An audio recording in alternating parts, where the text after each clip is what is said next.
take yourself seriously as a writer. Do the writing That's and then write the next that's book. huge. I mean, Hello, writers and crafters. I'm Valerie Isan. and I'm Erick Mertz. And this is episode 140 of the podcast, and it's December 13, 2023 as we record this. Welcome back. We've been away from the podcast because of visitors and illness and all that. So today we're going to be doing like a little surprise Q&A, which we'll discuss later. I want to say thank you to new patrons, Lily Fouts, Leslie Hall, and Mary McFarland. Welcome, welcome. Hi. Yay. Wow. As Also, you were listing the names, I'm like, one, two, two, three. three. The power of three. I love it. Also, the winner of the goodie bag drawing is Kathleen Kendricks. Congratulations. You've already been contacted. And to the patrons who signed up in November, I'll be sending out the stickers and the calendars, your postcards, and then, the goodie bag contents this month. I just need to wait for the printing of the wall calendars. They're already being printed as we speak. So as soon as I get them, then I'll send out all of the November stuff. And I'll make an announcement on my Patreon page when they ship out. So thanks so much for making my first Patreon campaign so much fun. I think I might do it every year. Just for I like funsies. that. Yeah, I think I might do I, that I every just year. like that you were talking about giving away goodie bags. I always feel like that's a peak moment right there. When I go to a party, there's a goodie bag. I'm like, yes, yes, this is why I'm here. That's why I'm here. So I'm like an adult, but I still love I still need things like goodie bags and yeah, stuff like party that. To favors are keep, awesome. Yes, we love party ooh, favors. that's why I go to parties with pockets so I could fill them.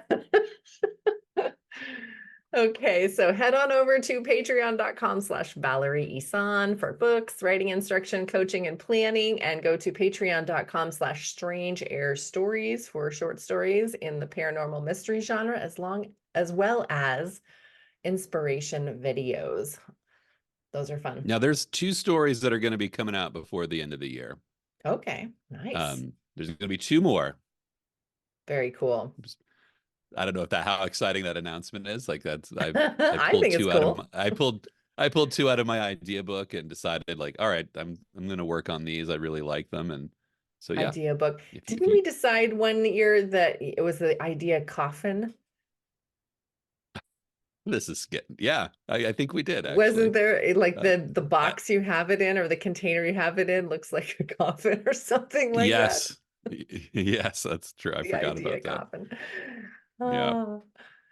Oh. Okay, announcements. Early bird registration is open for the 2024 Writer Craft Writing Retreat. There is 4 private tickets left, 3 shared tickets, and my new anthology by Tsunami Press is out. My anthology, the anthology with my essay in it.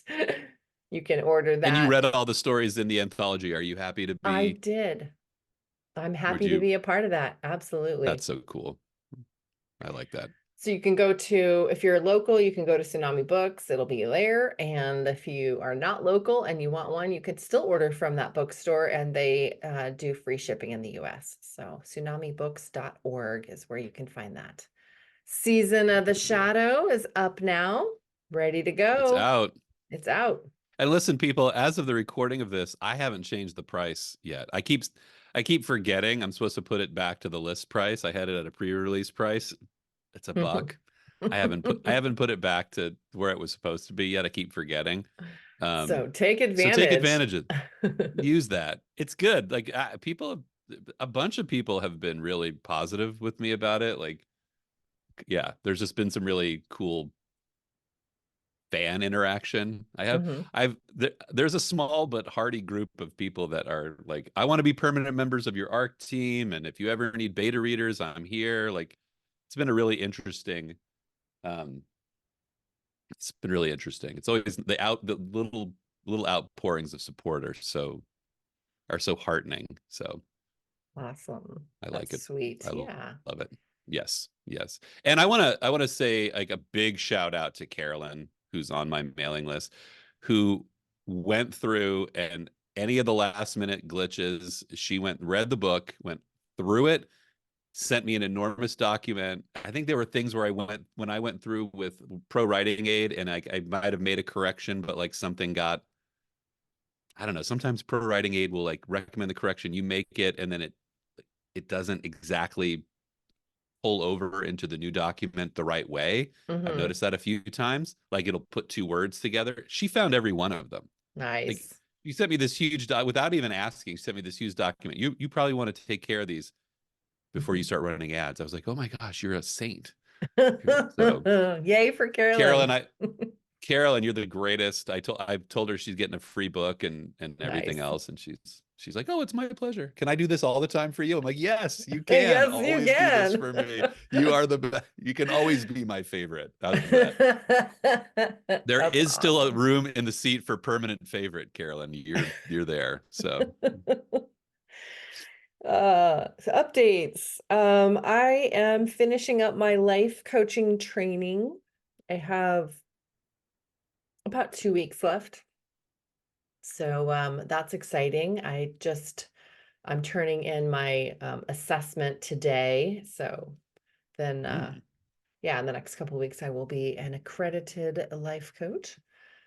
And Oh I'm going to boy. be Watch out, aiming it people. Don't. towards, yeah, life and business coaching for creatives. So, and then, I'm thinking about the packages that I'll be selling on my website, and I think, I'll have one specifically for authors and then one, geared towards any person who considers them creative. Mm, Um, And I'm also thinking about like a campaign for new clients and like bonus mm. material that I'll put together for that. So that's kind of in the back of my mind too. So still plotting and planning that out. Cool. I like it. And I keep saying this, Eric, I'm so embarrassed and I don't think I Oh will no. co-write again. The experience with Oh. the other co-writers was lovely. They were all wonderful, but the stress of like I'm holding up the project now and have been for months because I just can't seem to finish my end of it. And that's embarrassing and stressful. So I don't think I will be running out to do this again anytime soon unless Interesting. unless I have a, a better handle on deadlines. Like there wasn't really any deadlines. It was more like, oh, whenever you get around to it. I'm Oh yeah. open. And Yeah. so then that just means I kept putting it aside, doing client work instead, and whatever. Yep. Yep. So so that has created kind of it's not toxic or anything. It's just I feel guilty. And so that makes me not want to pay attention to when I feel guilty. And I don't know, like it just becomes this fuddled mess of I just need to get this finished. And it's really gonna take me like a couple of days. I just need to finish line editing this short book and then I can pass it off to them. So I really, really, really want to get that done by the end of the month. That is my new like Got to do it deadline I thing. Got gotta to do do a it. Got to do it. deadline. I gotta get it off my plate.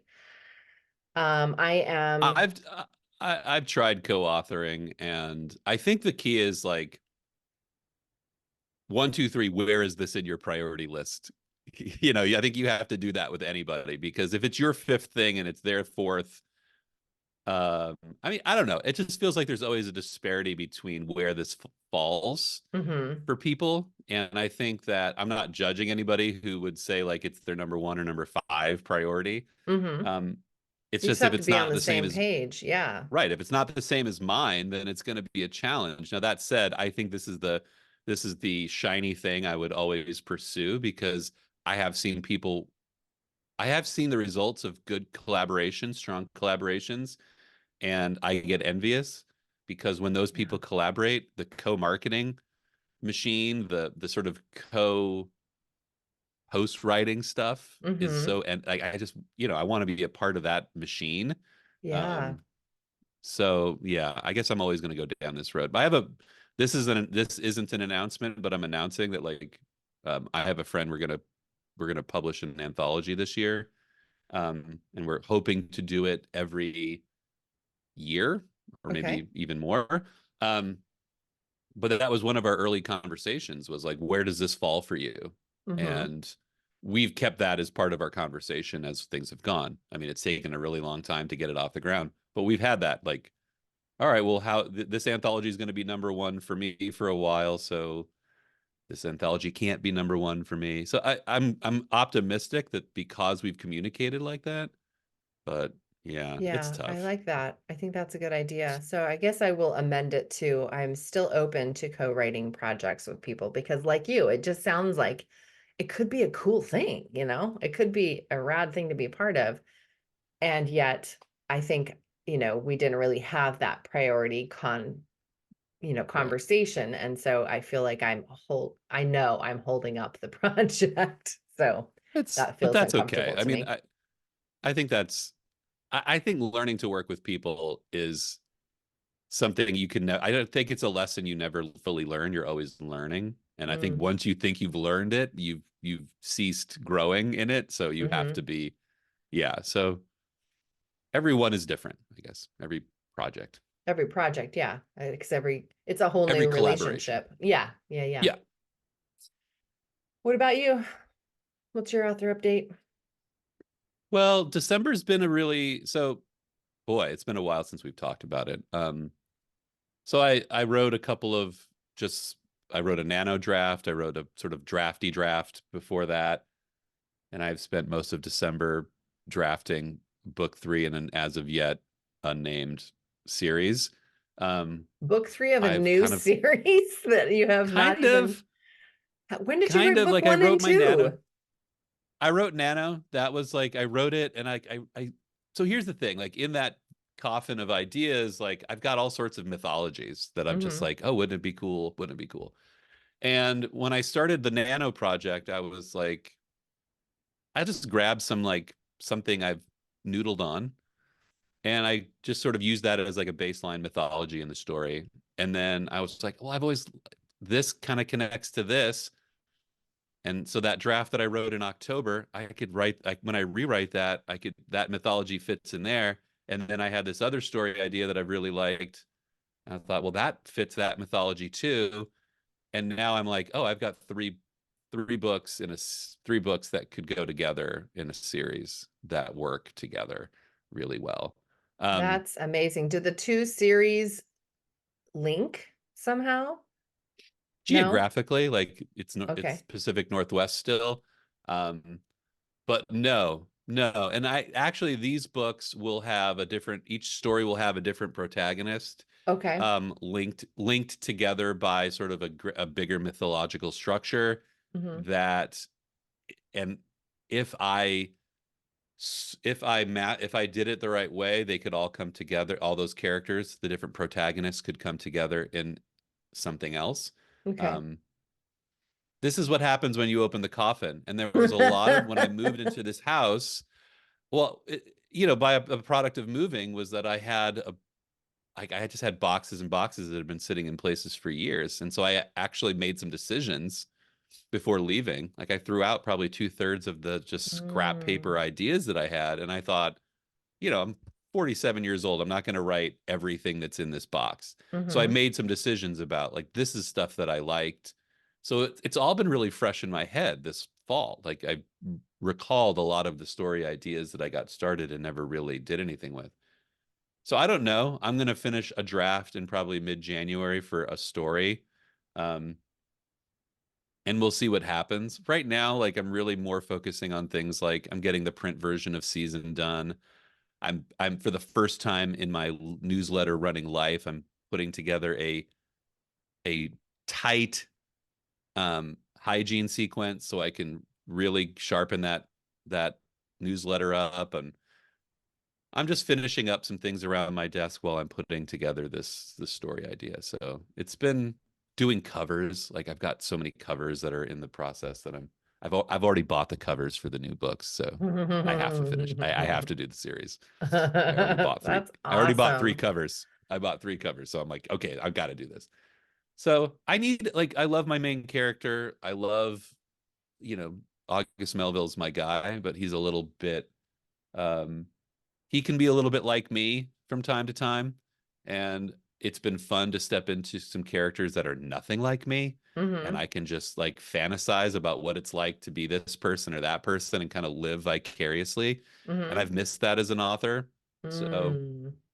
there's always going to be a place. I'm always going to be writing a Melville story, but Yeah. And now you'll be able to go back and forth between the two series. Man, you just do everything right, Eric.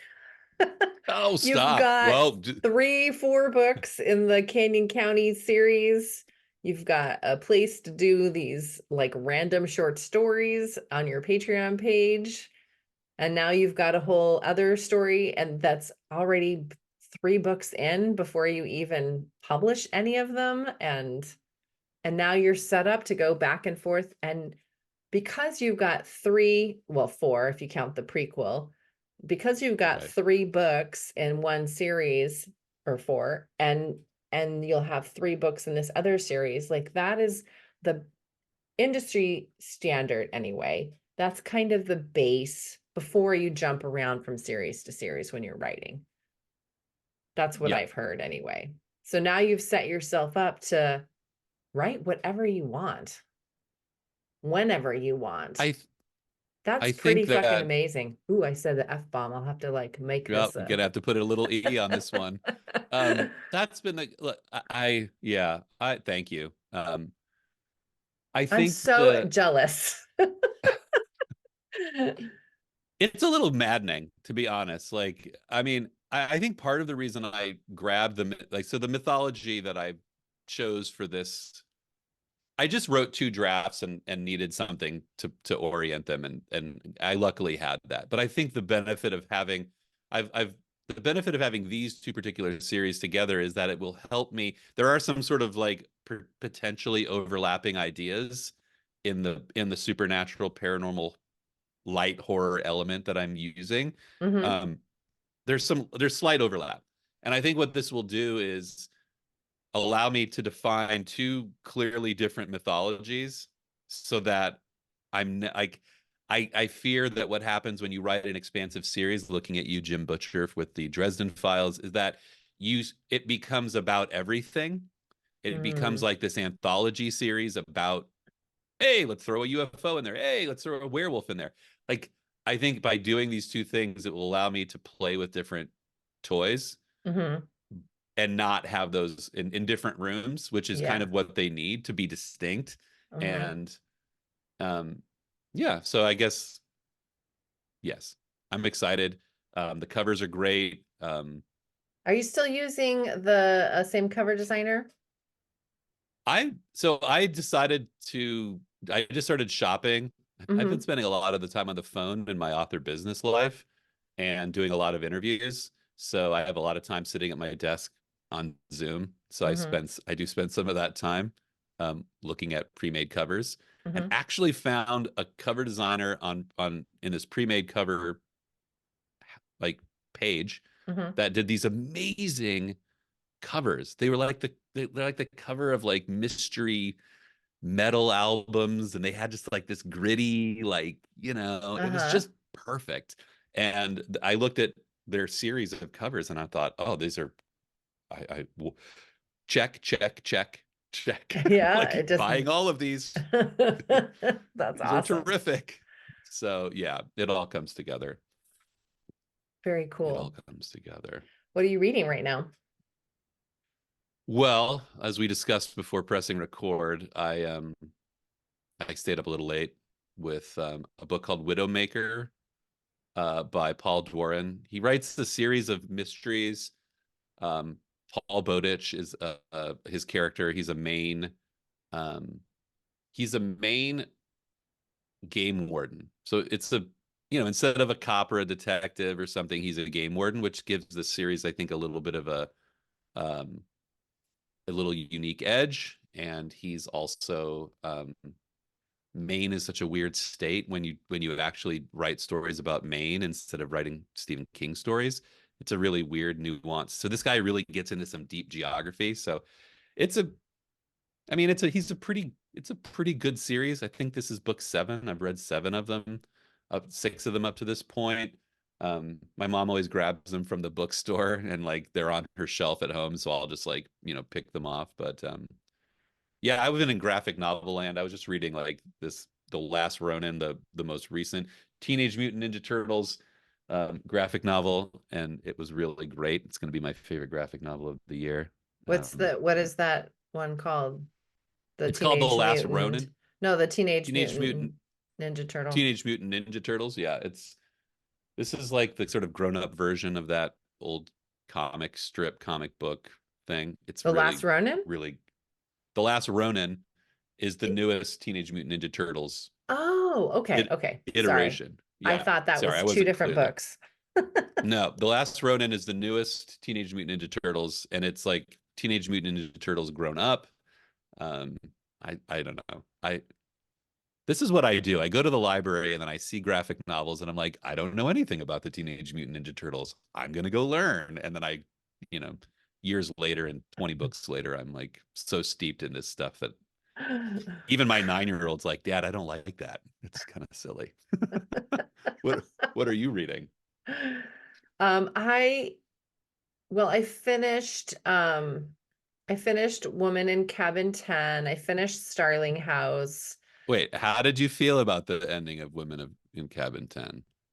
Let's see the ending. I read so fast that I forget the. Oh, I did like it. In fact, I was wondering, because I was reading so many novels at the same time, I was going back and forth too many times to really feel connected. And at the beginning of the book, I didn't know how I felt about the protagonist because I was like, she's kind of an unreliable narrator, and I don't know, I wasn't really necessarily rooting for her at the beginning, but there was a place in there, either because I started reading it actually with no interruptions, which is probably what happened, or something. There was just something in the plot that like, oh, now I'm totally invested. And I think it probably was when there was some irrefutable evidence that it was not like she became not unreliable at that point. There was something Right, that right, happened that it was like, okay, this is clearly not her. And now I'm totally invested. right. And yeah, so there was kind of a surprise ending, sort of, and Yeah, I did like that. I thought that was pretty amazing. And um it did wrap up a I little liked it. fast, but I think that was Yes. because I mean, it still seemed to work, even though it wrapped up fast. So I liked that. And I really Yeah. liked Starling House. And then, so I started picking up that prostitute research again for You're allowed to my say that. You've already put the E on this one earlier, so go ahead and yeah, I think just this little book called What's a Poor Girl to Do? Prostitution in Mid-19th Century America. It's just a little nonfiction booklet. So I was picking that up as for research on this novel that I am hoping to get started on soon. I mean, I started it, but I'm only like 800 words in. That was my it's a Nano start. 800 words. But also the Ma and Me, I think, is the memoir that I'm reading next. So that's in my Hmm, bag, the Putsana Rang book. cool, So those are my books. cool. Shall we? So, Is okay, we're gonna get into the meat of this. Do you want to introduce it or do you want me to? you introduce it since I'm asking the question. So, well, the etymology of, should I go there or no? Yeah, I would go there. I All think right, it's so worthwhile. there's an archived podcast that I used to like religiously listen to. It was my favorite podcast for a long time until they ended it. And that was called The Writer's Well, and Jay Thorne and Rachel Herron were the two co-hosts. And it was a Q&A type of podcast. So every week one or the other of the co-hosts would show up with a question for the other person. So they were shorter segments, shorter episodes, and they were blind questions. So, they didn't know, there was no prep. It was like a blindsiding question that they had to answer on there. So we thought it might be fun to just do that today. And so Erick has shown up with a question for me. I have no idea what the question is going to be, so I'm mildly alarmed, but we'll see All what right. he's got for me. I've got a question for you. And here's the deal. You get a time machine. I have a time machine. Okay. I'm now giving you a time machine. That's Right part of the on. question. Okay. You're going to take this time machine back to the day you started your author business. Okay. The first day you kind of planted that flag, and you could tell yourself three things. The soon to be 2024 you is going to go back and tell much younger, bright-eyed, optimistic, take over the world Val three things about the business. What three things would you tell yourself if you could get in that time machine? And remember, you've already put the E explicit on this episode, so like you can tell yourself, get the hell out of here if you want to. I don't think hell constitutes an E. You can say that on yeah, Depends what car you're riding in, right? I suppose Depends. so, yeah. Let's see. So the day one of author business, I am going Yeah, to you're just count as it was like oh, 2010, and it was the idea. Someone had suggested that I edit. It was a friend of a friend who was doing a college admission essay, and I line edited it for him. And also around the same time, a friend of mine, an author friend of mine, said, "Will you look at my book? I want to pitch it at this conference." So I line edited that one. So at that point in 2010-ish was when I was like, I could actually maybe do this for a side gig. So I'm going to count that as the beginning, even though I didn't really like plant the flag. It was just sort of something I started saying I was doing, which I guess in retrospect is planting the flag. right, I right. didn't have a website or anything like that. So It's the announcement of intent yeah, to okay. yourself. So going back to that period of time, looking over, can I answer this with just that date in mind, or can I answer it with other like It's your time milestones machine. along? It's my time machine. All right. It's like that. It's like you've got the thing too, like the Mr. Fusion, like in the back of Oh in yeah, the Back to the flux Future, where you don't capacitor. you do not need to get any plutonium at this point. You can go wherever you want to go. So Okay. yes, yeah. Okay. Well, I guess I would say do more writing. And because that's the passion, that's the dream. I know I often get caught up in the entrepreneurship of the business of writing because I enjoy it and I'm good at it and it is easy for me. And so you've talked to me before about the writing is the easy part for you, and you would, kind of just like not do the ads or, whatever. You just want to sit Yeah. and write. And so it's easy for me to do the business part of it, and it's harder to do the writing part of it, even though that's where the passion is. So Right. I think I would definitely say just do the writing. You can always do the businessy stuff later. So that's the main thing. Also,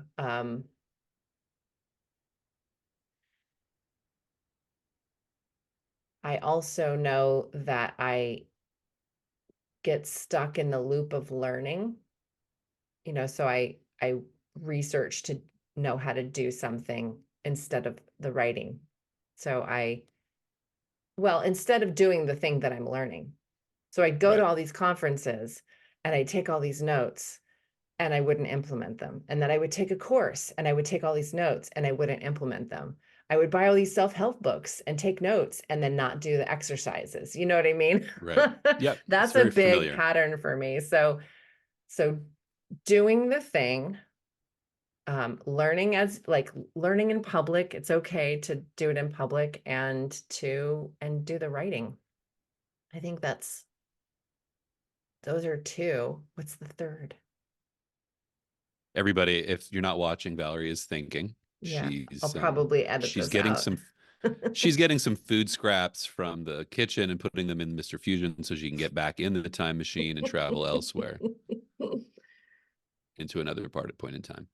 Those are two good ones while you're thinking. Like Yeah, that's the kind of thing I was thinking of, like big picture stuff. You know, you yeah. can't tell yourself to go bet on a long shot, but you can definitely give yourself, I remember I don't know. when I published my first book, I was, in marketing mode, like trying to figure out podcasts I could be interviewed on, or, places I could do signings, or, things that I could do adjacent to the book topic that would, garner interest in it, which is great, except for it was my very first book. And I remember my best friend, who wasn't a writer, said, the best thing you can do for marketing your book is to write the next book. And I was like, what does she know?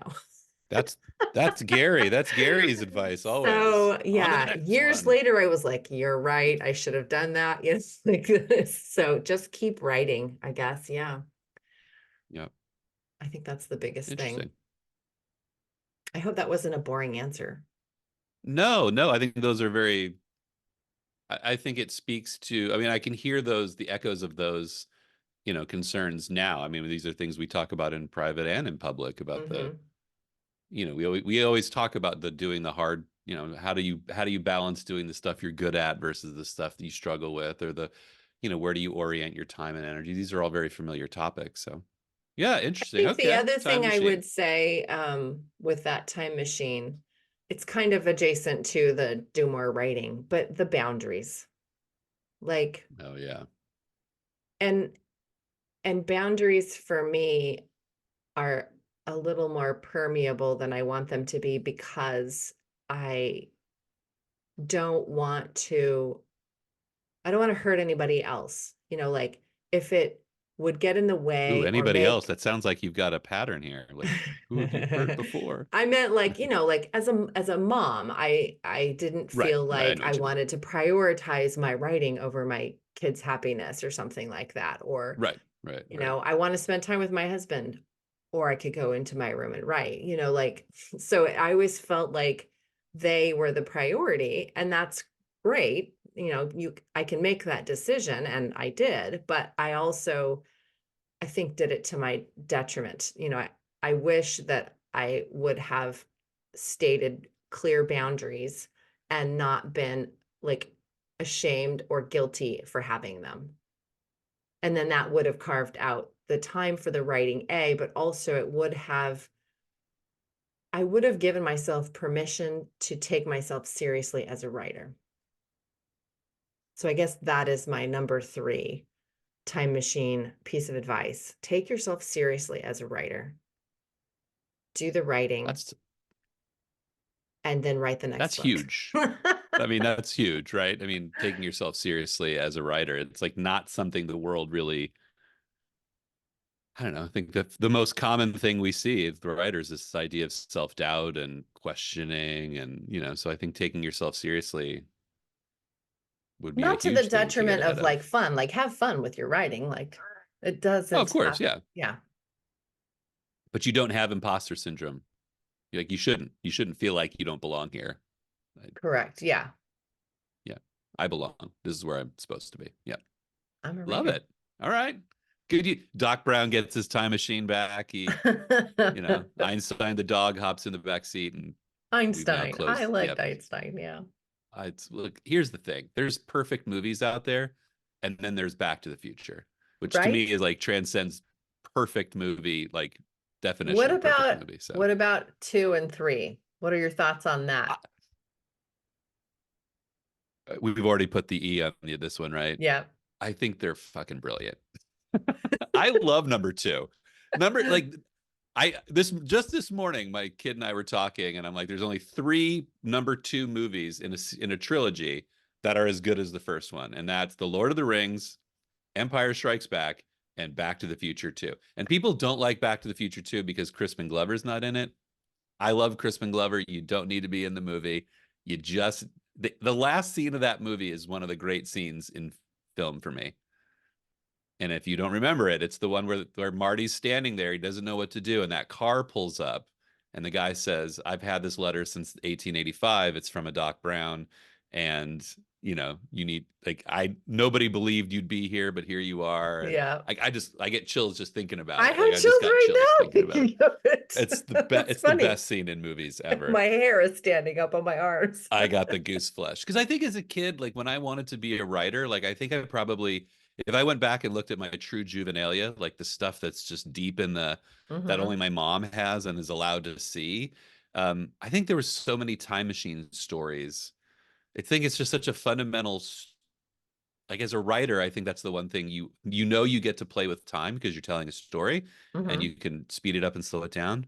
And I think then that movie comes along and you're like, oh my God, Michael J. Fox could be in your story about time machine. So yeah, Very cool. Awesome.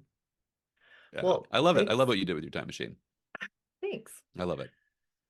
Well, that was cool. I maybe we should add this to our regular scheduled programming somehow, having a surprise Q&A episode every month or something like that. We just I randomly think we ask should. a I think it's question.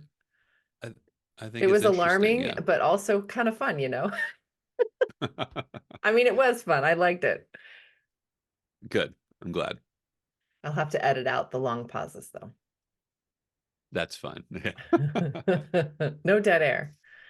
Awesome. Well, next week we are talking to Lynn.